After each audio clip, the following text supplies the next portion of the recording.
Hey y'all, it's Alex and welcome back to my channel. On the left side is day 7, yesterday's piece. The word was enchanted, and I will link this in the top corner. Today's watercolor is 440 from Ecoline, and the prompt word is FRAIL. For the thumbnails, I had kind of like two pathways that I could have walked down. One side is a glass statue of a witch, and it's supposed to kind of like be fracturing. And then the other side is an older woman and a scarecrow that she has made to assist her. I decided to go with the latter side just because with the glass witch statue, I was unsure of how exactly I was going to use the watercolor to be able to color it, because that piece probably would have been just the statue of the witch standing in the middle of nowhere, though I could have made it like a garden scene. Yet, that might be one of the ones that I revisit at the end of this. I know I mentioned this on day 2, but for some of the days that I have multiple thumbnails, I might go back and make like quote-unquote bloopers once Inktober is over. We'll see if I still have the motivation to do that. So part of the challenge for me in starting the sketching of this piece was I've never actually drawn anybody who is older than, like, looking like a normal adult. I don't typically have much of a reason to draw older people, just because that's not what I have a lot of experience drawing, though I should expand my range a lot more. It was definitely a weird balance to find where I could make the older lady, who I've decided her name is Gertrude. That's just my instant older lady name, which that was also the name of my first succulent, so I'm just very attached to that name. But Gertrude was a little hard to exactly decide how I wanted her face to look without, like, it was a weird balance of making sure it didn't look weird. I could have done more to make her look frail. She definitely doesn't look the frailest. So I decided to make all of the china that the scarecrow is holding kind of starting to fracture a little bit at the edges. And also, one of his hands is starting to come apart at the seams. I don't think this is my best representation of the prompt so far, but I'm sure we'll have worse throughout the challenge at some point. That'll definitely be a fun topic to come back to when we do the post-Inktober tour, which I for sure will be posting at some point. I don't know if I'll be posting it directly after Inktober, but I'm gonna do it at some point. Rosebud has officially just joined me in the studio again, so if you hear any purring. Even though I was using the 2H pencil, I still think I was able to get a good line weight to be able to make sure that it was visible on camera. That's something I've definitely been struggling with this pencil. Also, no Rosebud, that's my Sprite. My cat is trying to get into my drink. I know I need to get a new pen. This 05 pen I've had since maybe 2017, so it's starting to die. So I'm going to be heading over to Blick and getting myself at least one more. I hope I don't walk out with 20 like I probably want to. But anyway, the line art for this piece was, rather average. Her bun went a little bit better than yesterday's. I realized that I just draw a whole lot of buns. Don't know why. I need to start diversifying my hairstyles for my characters. So since we discussed movies on day 4, was that day 4?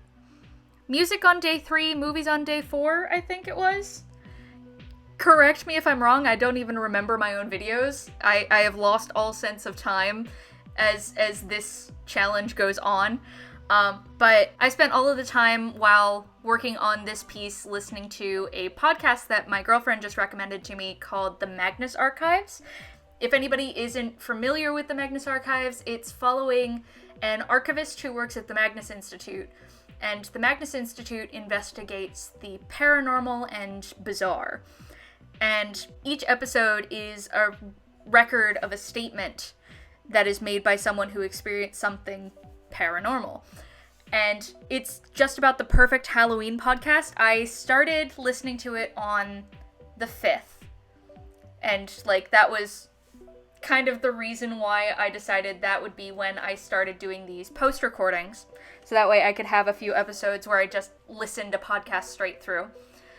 And as I'm recording this now, I am, let's see here, I'm on episode 46, and these episodes are a little under a half an hour long. I do spend a good amount of time listening to them while doing art. However, I have been listening to episodes while I'm at work, so that definitely helps some. I am always looking for more Halloween podcasts, so if anybody is, well, honestly looking for podcasts in general. Oh shoot, I need to finish Amnesty. Well, I guess I know what I'm doing tonight. But yeah, if there's any podcasts you'd like to share with me, just go ahead and leave them in the comment section down below.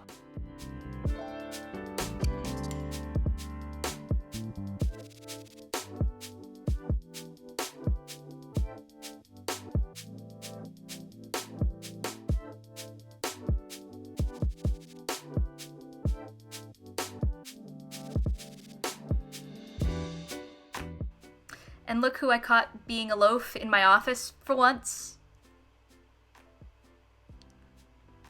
The elusive Rosebud.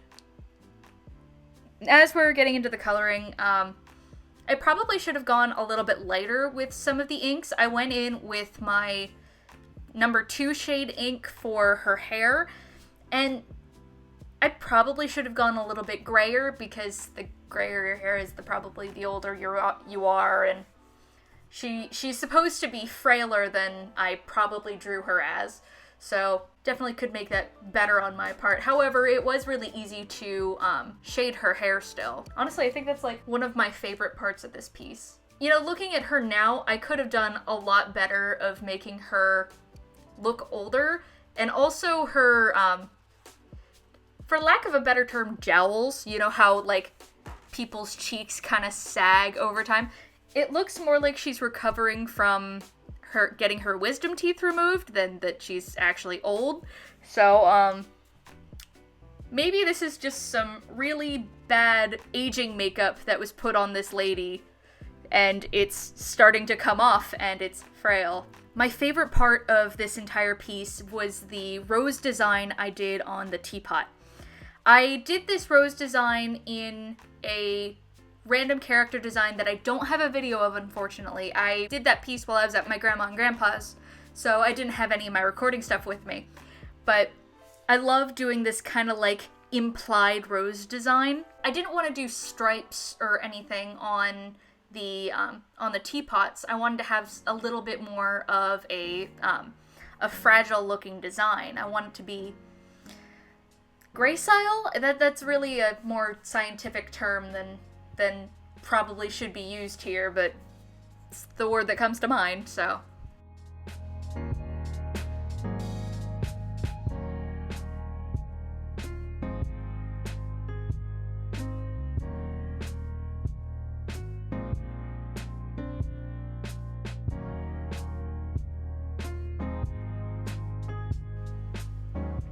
I tried going in a lot more with the acrylic inks this time instead of jumping right in with the watercolors, because I wasn't exactly sure how I wanted to use this watercolor. Ecoline 440 is one of my more used Ecoline colors, just because it's a nice reddish brown. It does dilute out to be a lot more pink than I expected.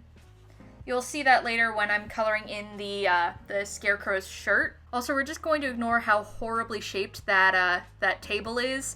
I kind of let my hand slip while I was inking it, and it did not go well. I need to get better at just geometric shapes, because they're a little funky as it stands. So something I'm noticing between looking at the piece in person and how it recorded, the ink when wet looks a whole lot more yellow than it actually turned out to dry to.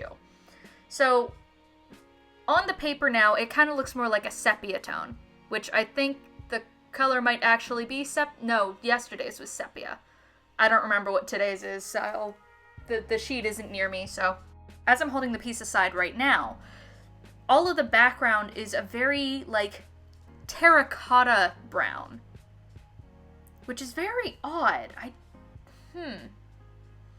It could just be a matter of white balance on my camera being wrong. However, the color of this piece isn't coming through the same. Maybe it slightly changes over time? I have absolutely no idea. However, this color goes on in its, in the darkest value, absolutely fantastic. I love the darkest tone of brown that this watercolor can be, just because it's a nice, rich color.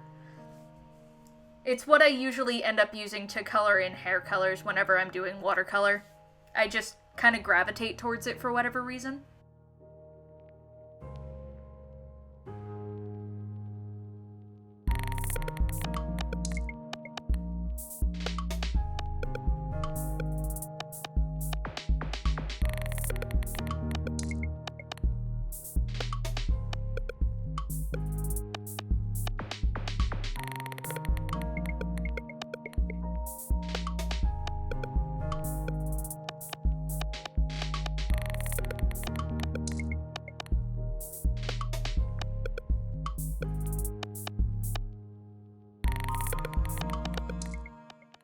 It must be a matter of the white balance, because the color that's going on for her shirt as well is not the same as I'm seeing in person.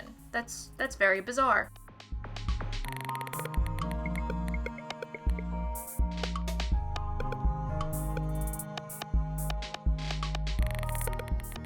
Oh, and also apparently my camera stopped recording while I was doing the hat.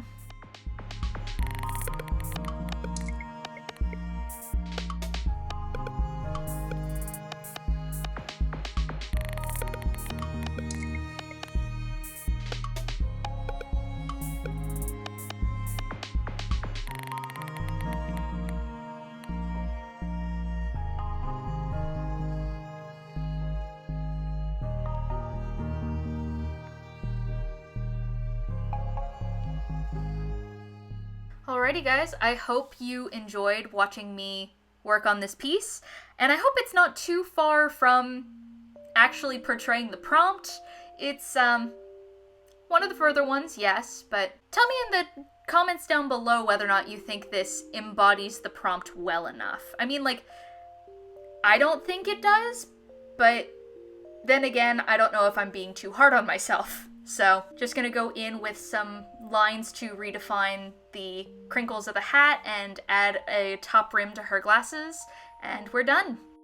I hope you guys enjoyed watching this piece, and I hope you're excited for tomorrow. Tomorrow's day is Swing, and tomorrow is another one of my Fine Tech metallic watercolors, and I'm so excited!